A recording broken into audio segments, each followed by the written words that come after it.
Hello, my name is Dorian Hale, 31 years old, a lawyer living in Delaware. But before I became the man standing before you today, I was a boy living in darkness, where screams and bruises were indelible childhood memories. My story begins in a small town, where red dirt roads led to old houses and where my family from the outside looked like a picture of tranquility. But inside, it was a nightmare. I vividly remember the stench of cheap liquor on my father's breath every time he stumbled through the door. He was a tall, burly man with sinewy hands, always carrying an inexplicable rage. My mother, a gentle woman with sad eyes, often tried to keep the peace, but it was never enough. On nights when my father was drunk, our little house turned into a battlefield. The sound of shattering plates, my mother's cries, and my father's growls blended into a horrifying symphony I couldn't escape. I was only 6 when I first felt the force of my father's fist. It was a winter evening with snow blanketing the road outside. I accidentally spilled a glass of milk on the dinner table, a childish mistake. But for my father, it was an excuse to unleash his anger. "You think this is your house to do whatever you want?" he roared, his eyes bloodshot. Before I could comprehend what was happening, his hand struck my shoulder, so hard I fell to the floor. My mother rushed to me, shielding me with her body. "Please, John, he's just a child," she begged, her voice trembling. But my father didn't stop. He grabbed her hair, pulling her away from me, and the sounds of blows echoed in the cramped kitchen. All I could do was curl up, clutching my head, trying to block out my mother's cries. That night, after my father staggered off to bed, my mother quietly cleaned up the broken shards on the floor. She sat beside me on my bed, gently rubbing the fresh bruises on my shoulder. "Dorian, you have to be strong, okay?" she whispered, her voice choked with emotion. "I'm sorry I couldn't protect you better." I didn't understand why she was apologizing when she was the only light in that dark house. All I could do was hug her, feeling the warmth of her trembling body, and vow to myself that one day I would save her from the monster called my father. The years that followed only grew worse. My father lost his job at the factory, and liquor became his only companion. He drank from morning till night, and every time he was drunk, he found an excuse to take his anger out on my mother and me. Once he threw me against the wall just for making noise while watching TV. Another time, he beat my mother so badly she couldn't stand, all because she dared to ask where he'd been all night. The bruises on my mother's body multiplied, but she always tried to hide them with long-sleeved shirts, even in the summer heat. Strangely, amidst that nightmare, I still found moments of peace with my mother. After every beating, she would take me to the backyard where an old oak tree stood with its thick canopy. We'd sit under it and she'd tell me fairy tales, or we'd simply gaze at the twinkling stars in the sky. "Dorian, do you see? Even when darkness covers everything, the stars are always there," she said softly. "You have to be like that, always shining no matter how hard life gets." Those words etched themselves into my mind, becoming the small flame that kept me standing through the painful days. But I wasn't always strong. Some nights, when my mother's screams echoed from the living room, I hid in the closet clutching a pillow, praying for the nightmare to end. I hated myself for being too small, too weak to protect her. I hated my father for turning our home into a hell. And sometimes I hated the world for abandoning us in that pain. When I was 8, my sister Lily was born. She was the only miracle in those dark years. Lily was a little angel with big round eyes and a radiant smile. She brought a glimmer of hope to both my mother and me. But what surprised me most was how my father treated Lily. With her, he was completely different. He never yelled at her, never raised a hand to her. Instead, he was gentle, even smiling when he held her in his arms. "You're my treasure," he'd say to Lily, his voice full of love. I couldn't understand why he could be so cruel to my mother and me, but so kind to her. And truthfully, I was grateful for it. Lily was the only bright spot in our family, and I didn't want her to endure what my mother and I were going through.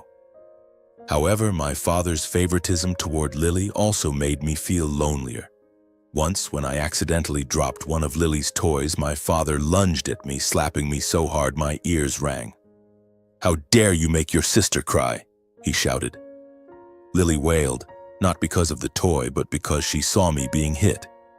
She ran to hug me, but my father pulled her away, comforting her as if I were the villain. My mother stood there, helpless, her eyes red. That night, she held both Lily and me close, whispering, "I love you both. No matter what happens, you'll always have me."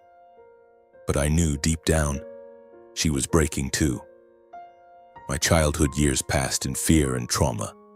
I learned to avoid my father, to stay silent when he was drunk, and to hide the bruises on my body from my friends at school.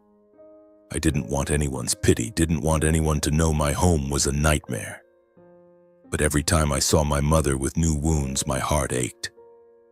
I began to dream of a day when I was old enough, strong enough, to take my mother and Lily away from that house, away from my cruel father. When I was 13, things got even worse. My father started drinking more and the beatings grew more brutal. Once he hit my mother so hard she passed out on the floor. I rushed to her, screaming, "Stop, you'll kill her!" But he just looked at me with cold eyes and kicked me aside. I lay there, helpless, watching my mother lie motionless on the floor, my heart shattering. That night, when she came to, she tried to smile at me, but I could see the pain in her eyes. "Dorian, you have to survive for me, for Lily," she said weakly. I nodded, but inside I knew that if I didn't do something, one day I might lose her forever. I started making plans. I would grow up, earn lots of money, and take my mother and Lily away from here. I studied hard, even though every day at school was a battle to hide the wounds on my body and soul. I told myself that knowledge was the only way out of this hell. But deep down, I knew time wasn't on our side. My father was growing more unhinged, and with each passing day, I feared he would one day go too far. When I was 16, an age when I should have been worrying about math tests or a first date with a girl from school, I was instead living in constant fear, always wondering if today would be the day my mother could no longer endure. Our house had become like a ticking time bomb. The arguments between my father and mother grew more frequent, and they often revolved around another woman. I rarely saw my mother stand up to my father, but one time I heard her shout at him, "If you bring her here, I'll kill myself right in front of you." My father immediately yelled back, "You dare threaten me?" "You're nothing, Ellen," he roared, his voice hoarse from liquor. "You think you can hold me back? A useless woman like you?" His venomous words cut like sharp knives into the heart. I began to notice unsettling signs. My mother grew quieter. Her shoulders slumped as if carrying an invisible burden. Once I found her sitting alone in the kitchen, staring at the wall, clutching a cold cup of tea. "Mom, are you okay?" I asked, my voice trembling. She smiled, but the smile didn't reach her eyes. "I'm fine, Dorian, just look after Lily, okay?" she said, turning away as if to hide the pain in her heart. I knew she was trying to protect me, but I couldn't bear watching her destroy herself because of my father. I started secretly documenting what happened in our house. The times my father was drunk, the arguments, the new bruises on my mother's body. I wrote in an old notebook, hiding it under a floorboard in my bedroom. I didn't know why I did it. I just felt that one day those notes might help me do something to save her. But I was still just a 16-year-old kid, powerless against my father's strength and the cruelty of fate. Then the fateful day came on an October afternoon when the sky was gray and a light rain fell. I got home late from school because I'd stayed at the library to finish an essay. When I stepped into the house, I felt an eerie silence. No arguments, no sound from the TV, no Lily playing, no soft singing from my mother in the kitchen.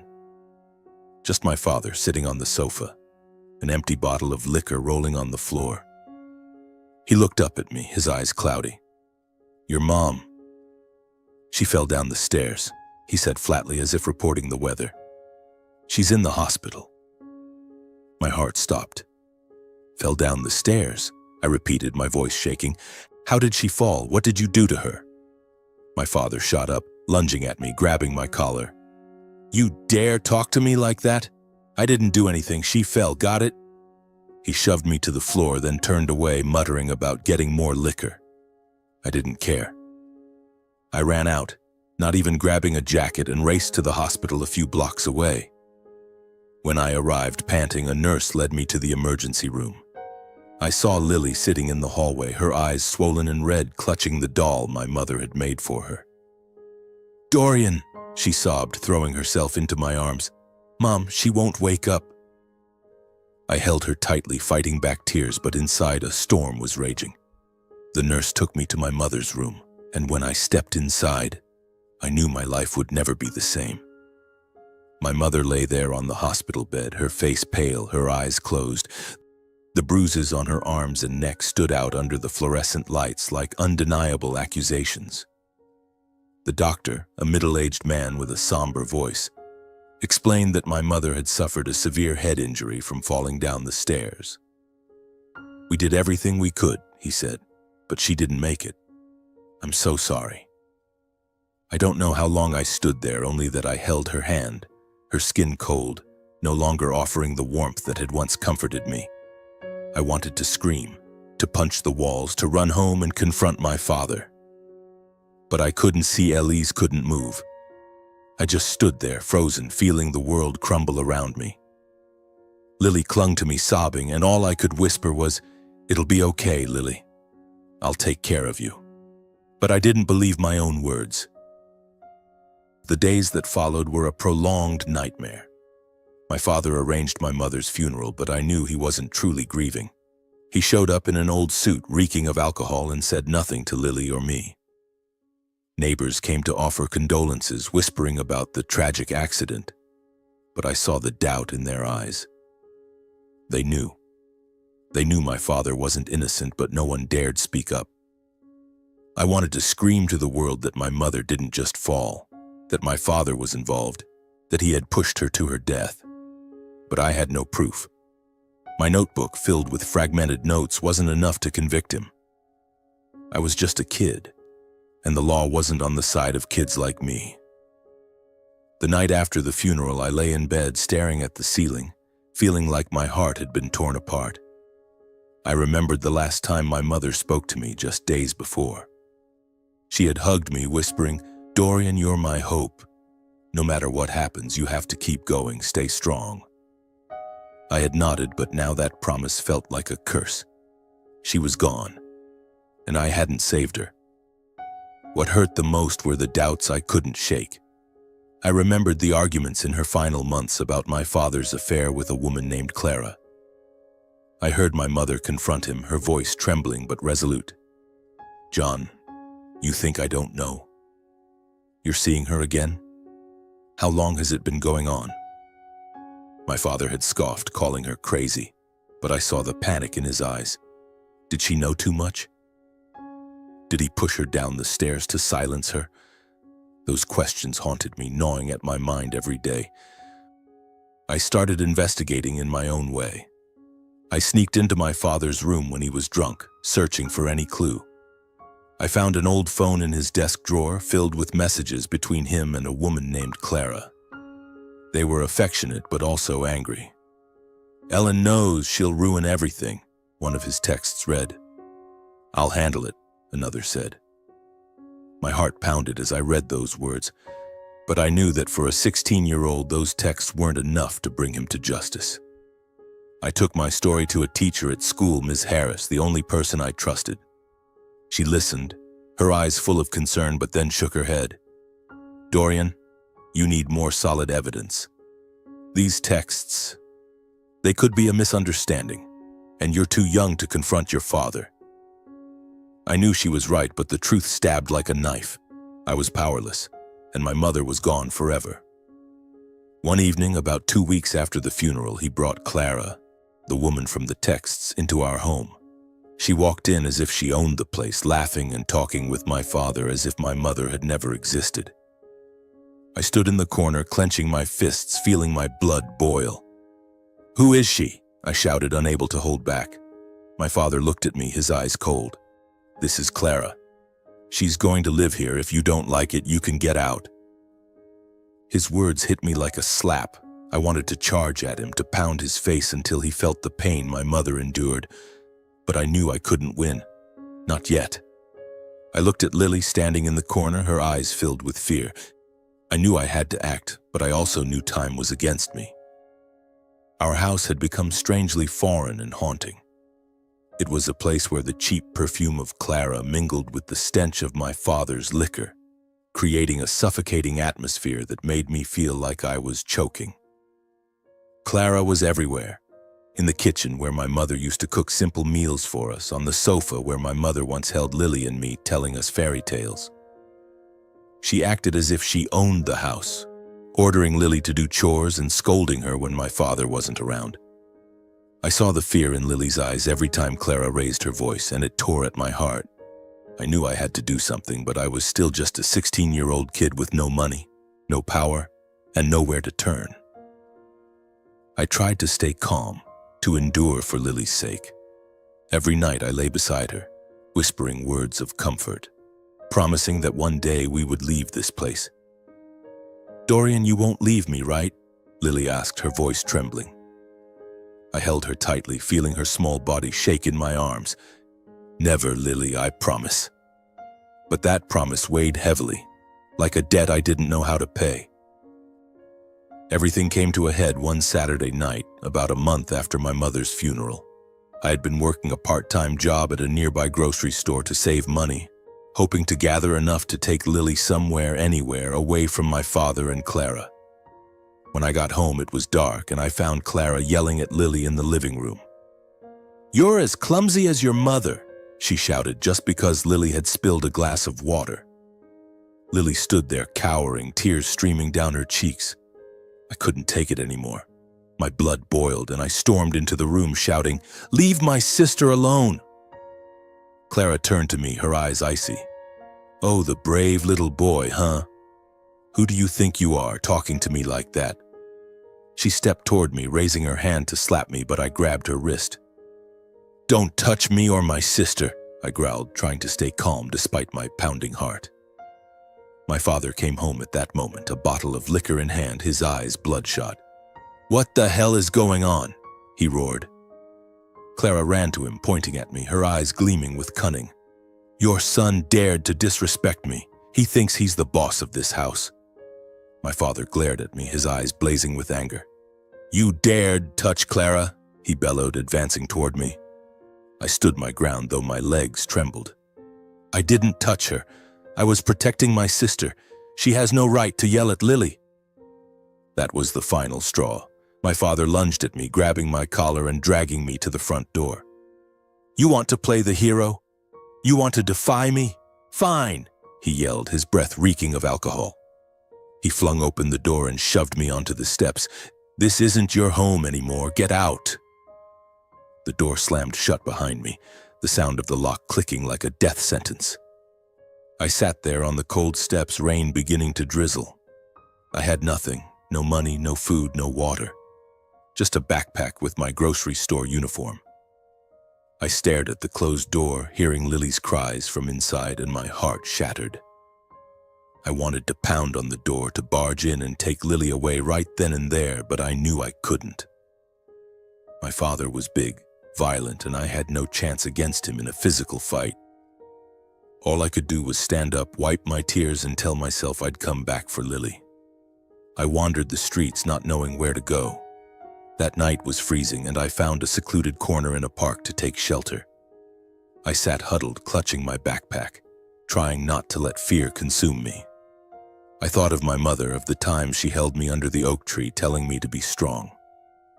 "Mom, what do I do now?" I whispered into the darkness, but only the wind answered. The next morning, I went to the house of Tommy, my best friend from school. I stood at his door, hesitant, but I had no other choice. When Tommy opened the door and saw me, clothes soaked, eyes red, he pulled me inside without a word. Tommy's mother, Linda, was a kind woman. She gave me a hot breakfast and sat me down to talk. I told her everything about my mother, my father, Clara, and how I'd been kicked out. Linda hugged me, and I, a 16-year-old boy, cried like a child in her arms. Linda let me stay for a few days, but I knew I couldn't stay forever. I didn't want to be a burden, and I worried my father might come looking for trouble. I thought of my Aunt Sarah, my mother's younger sister, who lived in a city a few hours away.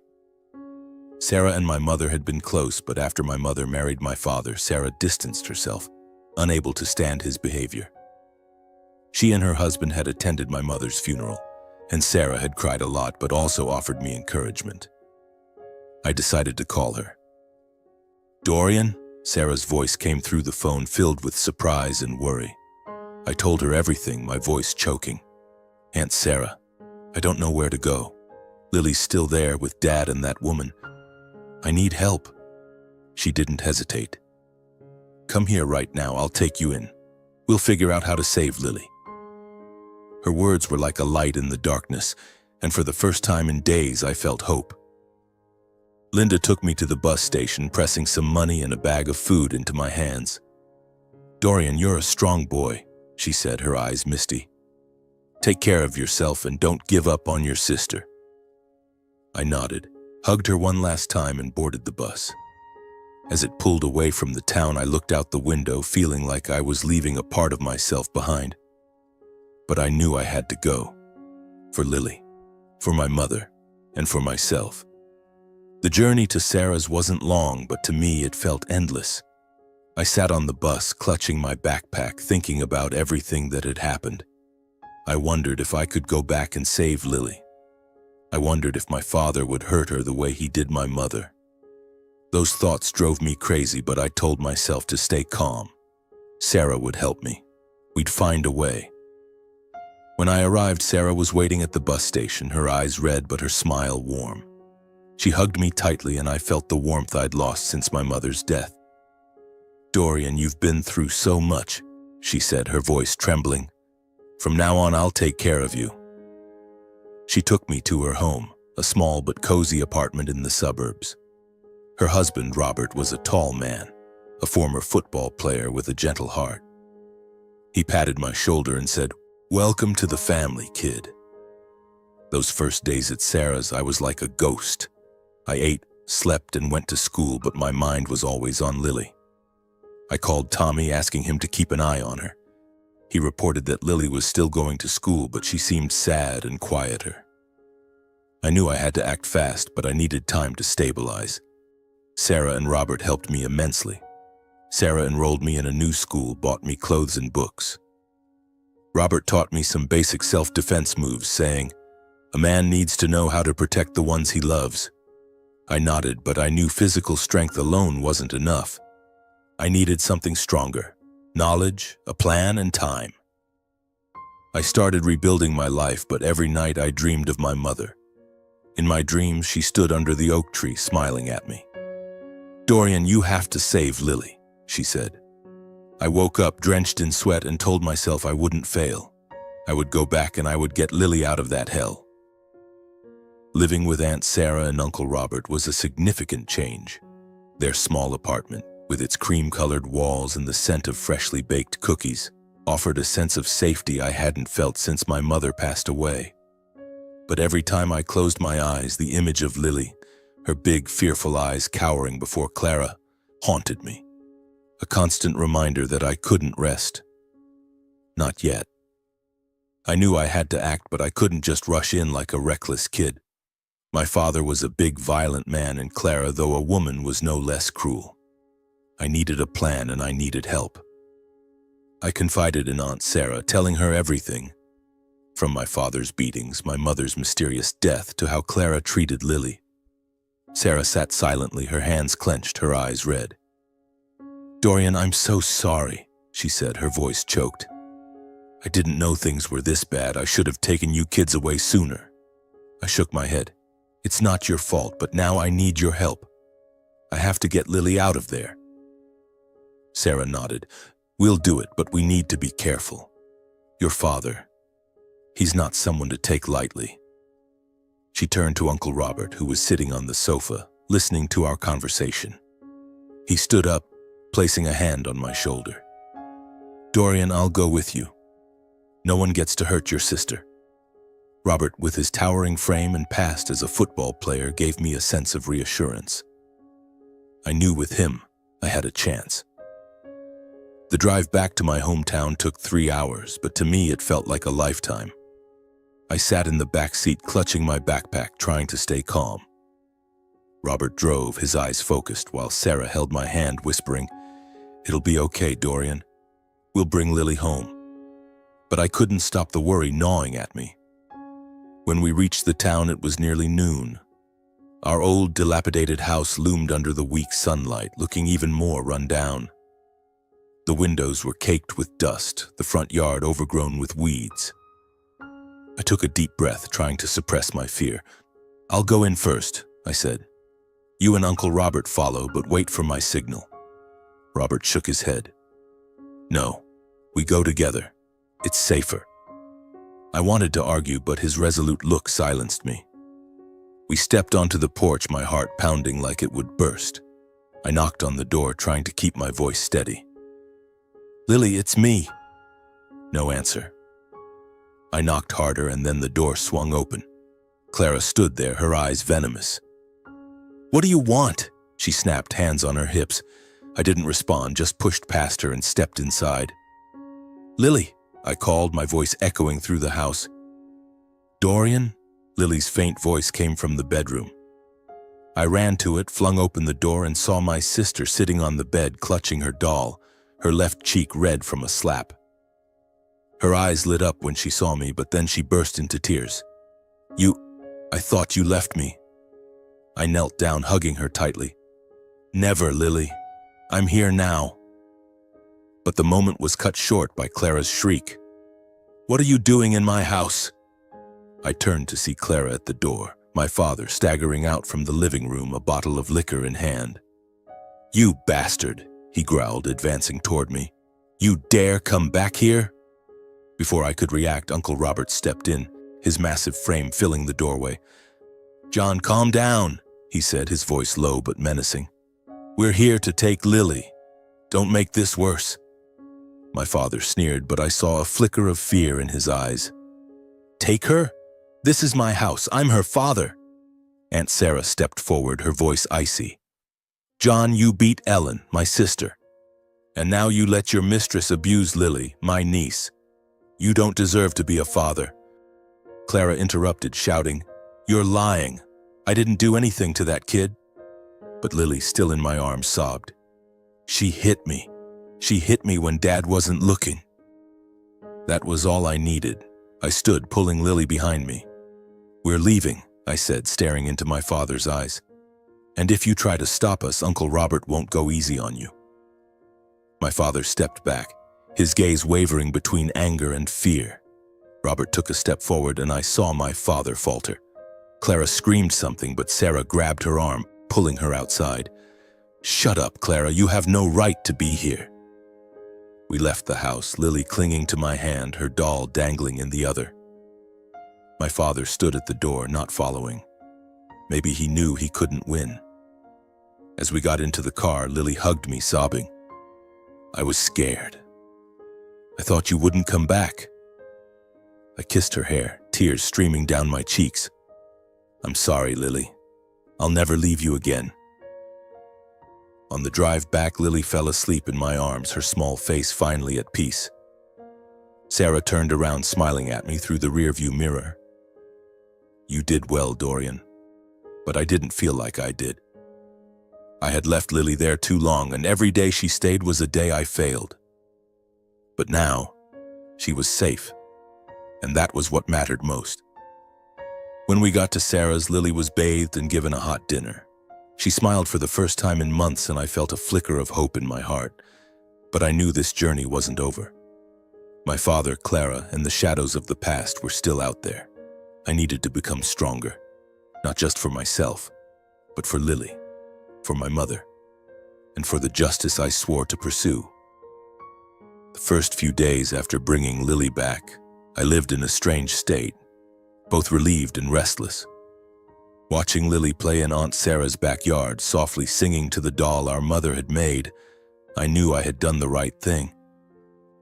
But every time she hugged me, whispering, "Thank you, Dorian," my heart ached. I had left her in that house too long, letting her endure wounds I should have prevented. I vowed that from now on no one would hurt my sister again, To do that, I needed something stronger than fists or courage. I needed knowledge. I needed the law. The idea of studying law came to me naturally, as if it had always been there, waiting for me to recognize it. My mother had lived her entire life in silence, enduring my father's abuse because she had no way out. She had no money, no protector, no one to stand up for her. I didn't want anyone else to suffer like she did. I wanted to become the person my mother needed when she was alive, someone who could use the law to protect the vulnerable, those trapped in toxic relationships like my family. I shared my intentions with Aunt Sarah one evening as we sat at the kitchen table sipping hot tea. "Aunt Sarah, I want to study law," I said, my voice slightly trembling. "I want to become a lawyer to help people like Mom, like Lily." She looked at me, her eyes shining with pride. "Dorian, it's a tough path, but I believe you can do it. You have your mother's heart, strong and never giving up." She took my hand, and I felt the support I had lacked throughout my childhood. Uncle Robert, who was reading the newspaper in the living room, looked up. "A lawyer, huh? That's good, kid, but you'll need to study hard. The law isn't a game." He smiled, but I saw the seriousness in his eyes. "I have a friend who's a lawyer downtown. If you want, I can arrange for you to meet him, see what the profession's like." I nodded immediately, my heart pounding with excitement. It was the first step, and I was ready. In the days that followed, I threw myself into my studies with a determination I had never had before. My new school, though not prestigious, had dedicated teachers. Ms. Miller, my literature teacher, noticed the change in me. "Dorian, you're really focused," she said after class one day when I turned in an essay early. "What's inspiring you?" I told her about my dream of becoming a lawyer, though I kept it brief because I was still shy about sharing. She smiled. "You have a clear goal, and that's what matters. If you need help, just let me know." From then on, Ms. Miller became my mentor, introducing me to books about law and helping me improve my writing skills. In my senior year of high school, I earned excellent grades, enough to apply to a university with a pre-law program. Aunt Sarah and Uncle Robert were so proud they threw a small party to celebrate. Lily, now 9 years old, gave me a drawing she had made of me standing under the oak tree holding a book with our mother smiling beside me. "You'll do it, Dorian," she said, her eyes sparkling. I hugged her, tears streaming down my face. "Thank you, Lily. I'll do it for you and Mom." I received a scholarship to a university a few hours from Sarah's house. On the day I left, I hugged Lily tightly, promising to call every day. Sarah slipped some money into my hand, though I knew she wasn't well off. "You're my pride," she said, her eyes red. Robert patted my shoulder. "Keep fighting, kid." I nodded, boarded the bus, carrying my dreams and the pain of my past. At university, I studied like a man possessed. I majored in political science, took law-related courses, and worked part-time at the library to cover expenses. Life wasn't easy. There were nights I stayed up, studying, worrying about Lily, haunted by memories of my mother. But whenever I wanted to give up, I looked at Lily's drawing on my desk. The image of my mother under the oak tree reminded me I couldn't stop. 4 years later, I graduated with honors and was accepted into a prestigious law school. It was the moment I knew I was on the right path. I called Lily, hearing her cheer through the phone. "You're a lawyer now, Dorian." I laughed, though tears rolled down my cheeks. "Not yet, Lily, but I'm almost there." Law school was an entirely different world, a battleground where sharp minds and perseverance were tested daily. I chose to specialize in family and matrimonial law, a field where I knew I could make a difference. I read hundreds of cases about domestic violence, about women and children trapped in toxic relationships. Each story cut into my heart, reminding me of my mother and the years she endured my father's abuse because she had no escape. I vowed to become a protector for those without a voice, to ensure no one else suffered like she did. In my 3rd year of law school, I began working as an intern at a small law firm in Delaware, where I planned to build my career after graduation. The firm specialized in handling marriage and divorce disputes, and I quickly learned how to approach cases with empathy while keeping a clear head. Mr. Peterson, the senior attorney, was an excellent mentor. He saw the fire in me and often assigned me challenging tasks, from legal research to assisting with trial preparations. "You've got potential, Dorian," he said, "but don't let emotions take over. The law isn't always fair, but you can make it fairer." One March morning, as I sat in the office reviewing a case file, the secretary knocked on the door. "Dorian, Mr. Peterson wants to see you. There's a new case and he thinks you should take a look." I nodded, grabbed my notebook, and walked into Peterson's office. He sat behind his desk, his face serious. "Dorian, this is a domestic violence case. Our client is a woman named Clara Thompson. She wants a divorce and an emergency protective order against her husband, who's been abusing her repeatedly." I nodded, jotting down the details, but my heart stopped when Peterson slid the file across the desk. The defendant's name hit me like a punch. John Hale, my father. I felt the blood drain from my face, my hands trembling so much I dropped my pen. Peterson frowned. "You okay, Dorian?" I took a deep breath, trying to keep my voice steady. I'm fine, sir. It's just, I know this man." He looked at me, his eyes sharp. "Know him how? Do you have a conflict of interest?" I hesitated. Part of me wanted to refuse the case immediately, to run from the past weighing on my shoulders. But then I thought of my mother, the years she suffered under my father, her mysterious death. I thought of Clara, once my enemy, now a victim of the same man who destroyed my family. If I refused, who would help her? Who would hold my father accountable? I looked Peterson in the eye. "I know him, but I can handle it. I want to take this case." Peterson nodded, though his eyes remained skeptical. "All right. But if you feel overwhelmed, tell me. This isn't an easy case, and I need you focused." I nodded, took the file, and left his office. Sitting at my desk, I opened the file, each word like a knife reopening old wounds. Clara accused my father of beating her, threatening to kill her if she left. She provided photos of bruises on her body, threatening texts from him, and even a medical report from her worst beating. I looked at those bruises and I saw my mother. I saw the wounds she tried to hide, the nights she cried in the kitchen when she thought I couldn't hear. I decided to meet Clara to understand more. The meeting was arranged at the office with Peterson present to supervise.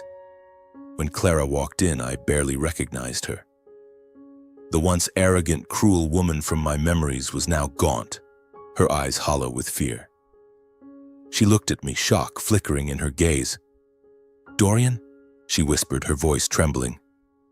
Is it really you?" I nodded, keeping my tone professional.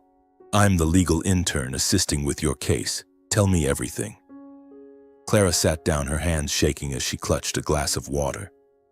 She recounted how my father had changed after Lily and I left. He drank more, became more violent. "At first he just yelled at me," she said, staring at the floor. "But then he started hitting me. Every time I tried to leave, he threatened to kill me. I didn't know what to do. I listened, but a storm raged inside me. I remembered Clara yelling at Lily, her sneer when my father kicked me out. But now, seeing her, a terrified woman trapped, I couldn't help but feel empathy. She was a victim, like my mother, like Lily, like me. And though I once hated her, I knew I had to do the right thing. Preparing for the case was a massive challenge. I worked day and night researching domestic violence laws, gathering evidence, and building arguments. My father hired a lawyer, a confident middle-aged man. But I knew he didn't have the upper hand. The evidence against my father was overwhelming. Photos, texts, medical reports, and Clara's testimony. On the day of the trial, I stood in the courtroom, my heart pounding. It wasn't my first time in court as an intern, but it was my first facing my father. When he walked in, I barely recognized him. He was thinner, his hair grayer, but his eyes still held that cold, hateful glare. He looked at me, a smirk flickering on his lips. "You bastard," he muttered, loud enough for me to hear. I clenched my fists, forcing myself to stay calm. I couldn't let him provoke me, not today. The trial began and Clara took the witness stand. She told her story, her voice trembling but resolute. She described the beatings, the fearful nights, the threats. I saw the jury listening, some shaking their heads in horror. But when my father's lawyer cross-examined, he tried to discredit Clara, calling her untrustworthy, and even suggesting she inflicted the injuries herself to frame my father. I wanted to stand and shout at him, but Peterson placed a hand on my shoulder, whispering, "Stay calm, Dorian. We have the evidence." When it was my turn to present part of the argument, I stood facing the jury. I spoke about domestic violence, how it destroys not just the body but the soul of its victims. I presented the evidence, photos, texts, medical reports, and emphasized that my father was a danger not only to Clara but to anyone near him. I didn't mention my mother Lily or myself, but every word carried the weight of my past. When I sat down, Peterson nodded, his eyes filled with pride. My father took the stand, putting on a perfect performance. He cried, claiming he loved Clara, that he never meant to hurt her. "I'm just an ordinary man with mistakes," he said, his voice choked. I gripped my hands under the table, feeling my blood boil. He was lying, and I knew it. But I also knew the jury might be swayed by his crocodile tears. The trial lasted 2 days, each minute a test of my nerves. The night before the verdict, I didn't sleep. I sat in my small apartment, staring at Lily's drawing, whispering to my mother, "Mom, I'm trying to do the right thing." I didn't know if she heard me, but I felt a strange peace, as if she was there, cheering me on. On verdict day, the judge read the decision. My father was convicted of domestic violence, sentenced to 6 months in prison, and ordered to attend a rehabilitation program. Clara was granted a protective order, and her divorce request was approved. As the verdict was read, I saw my father bow his head, but his eyes still burned with hatred when he looked at me. Clara turned to me, tears streaming down her face. "Thank you, Dorian," she said, her voice choked. I nodded, saying nothing. I didn't do this for her. I didn't do this for her. I did it for my mother, for Lily, for everyone who suffered like we did. Leaving the courtroom, I felt a weight lift from my shoulders, but also an indescribable sadness. I had held my father accountable, but I didn't feel victorious. I only saw a man who destroyed his family, now facing the consequences.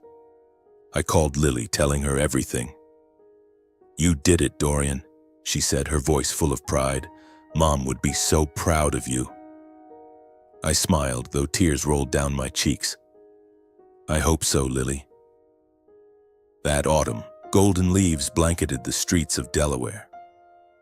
I stood outside the prison gate, hands deep in my coat pockets, my breath forming white clouds in the chilly air.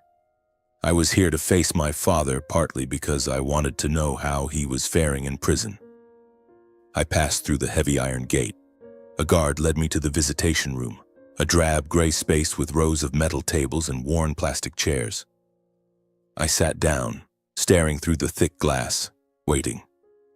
When my father appeared, he was much thinner than at the trial, his hair almost entirely gray, his face etched with deep, haggard lines. His eyes, once cold and terrifying, were now empty, as if life had drained everything from him. He picked up the receiver, looking at me through the glass, silent. "Dorian," he finally said, his voice hoarse. "You here to laugh in my face?" I shook my head, trying to keep my voice steady. "No, Dad, I came because I want to understand. Why did you do those things? To Mom, to me, to Clara?" I didn't expect an honest answer, but I needed to ask, to know if there was any shred of humanity left in him. He gave a lifeless smirk. "You think I'm a monster, don't you? Maybe I am. But life hasn't been easy, Dorian. I tried, but I failed.